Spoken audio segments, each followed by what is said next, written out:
अचानक तुम्ही फुलंब्री याच्यामध्ये परिवर्तन करून टाकलं, अजून बहुमत तुमचं आलं तर काय संदेश द्याल? फुलंब्री आणि पानवाडी दोन्ही ठिकाणी आमचे 12 उमेदवार विजयी झालेले आहेत. सर्व जनतेने महाविकास आघाडीच्या सर्व उमेदवारांना बहुमताने निवडून दिलेलं आहे आणि ही खूप मोठी जबाबदारी या निवडणुकीमध्ये जनतेने आमच्यावर टाकलेली आहे.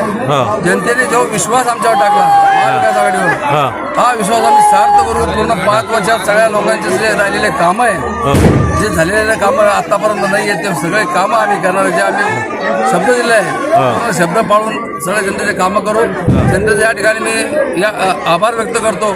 खूप मेहनत करून सर्व कार्यकर्त्यांनी, पदाधिकाऱ्यांनी आणि मतदारांनी आम्हाला या ठिकाणी नगरपंचायतमध्ये बहुमताने निवडून दिलं. त्या सर्वांचे आभार, धन्यवाद. पानवाडीमध्ये गेल्या अनेक वर्षापासून अनेक समस्या, तर या त्या समस्याबाबत तुम्ही निपटार केव्हा करणार आहे? कधी सुरू करणार आहे काम कधी सुरू करणार? सगळ्यात पहिले पानवाडीच्या साठी मीटिंग घेऊन पूर्ण एक प्लॅन तयार करणार. पानवाडीचा विकास प्लॅन जो झाला म्हणतो आपण, तो तयार करून पानवाडी सगळ्यात पहिले उद्घाटन हे नारळ फुटल ते पानवाडीमध्ये लगेच आम्ही त्वरित पानवाडीच्या कामासाठी आम्ही बैठक घेणार आहे आणि स्पेशल बैठक घेऊन ते कामासाठी मार्गी लावणार. धन्यवाद. इथं स्थानिक विद्यमान आमदारांचा इथं प्रभाग आहे भाजपचा, तुम्ही त्यांचे एकदम त्यांना धूळ चालली, तर याबाबत तुम्ही काय म्हणाल? पहिले आमदारचा प्रभाव नाही होता. पहिला आमदारचा प्रभाव कधीच झालेला नव्हता. आमदार आता निवडून आलेले आहे आणि आमदार पहिल्यांदा जिल्हा परिषद सदस्य होते, त्यांचा फुलंब्रीशी काही संबंध नव्हता. आता निवडून आलेले आहे, परंतु स्थानिक प्रशासन, आमदार असेल, खासदार असेल, पदाधिकारी, तहसीलदार व सगळ्यांना सोबत घेऊन आम्हाला काम करावं लागणार आहे. आता निवडणूक संपली, निवडणूक संपली, राजकारण संपलं. आता कोणाच्या टीका टिप्पणी न करता आपल्याला विकास काम करता सगळ्यांना सोबत घेऊन काम करायचंय. आणि या ठिकाणी फुलंब्रीमध्ये आणि पानवाडी सर्व समाजाला आम्ही सोबत घेणार आहे. 18 पगड जातीचे लोक या ठिकाणी राहतात.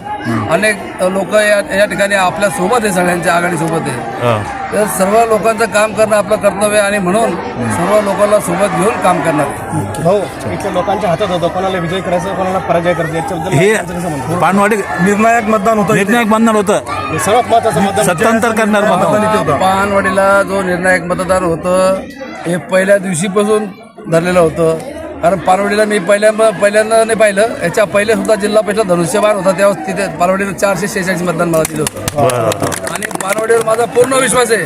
समोरचा माणूस जो आमच्या अपोजिटर आहे तो इथं पानवाडीला रोज चक्र होत्या. पानवाडीला आतापर्यंत जास्तीत 4 वेळा आलो सर. दररोज चक्र होत्या, दररोज येऊन पाहायचा. म्हणजे ज्याला त्या गावावरती मतदारावरती विश्वास नसतो तो कायम त्याकडे चक्रा मारत असतो. माझा पूर्ण विश्वास पानवाडीवर होता आणि माझा पूर्ण विश्वास पानवाडीनं सार्थक केलेला आहे. त्यामुळं पानवाडीचा माझा जो पानवाडी विश्वास तो कधी पण तुटणार नाही. मला पूर्ण शाश्वती आहे.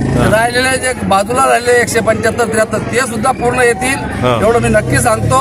पुढच्या टर्मला जे काही निवडणुका होतील आम्ही ज्या पानवाडीला घेऊन जाणार आहे तर कुठेही कोणी बाजूला राहणार नाही. फुलंब्री पानवाडी सगळ्या लोकांना सोबत घेऊन जे काही कार्यक्रम असतील, जे काही कामं असतील, विकास काम असतील, सगळ्याला घेऊन आम्ही करणार आहे.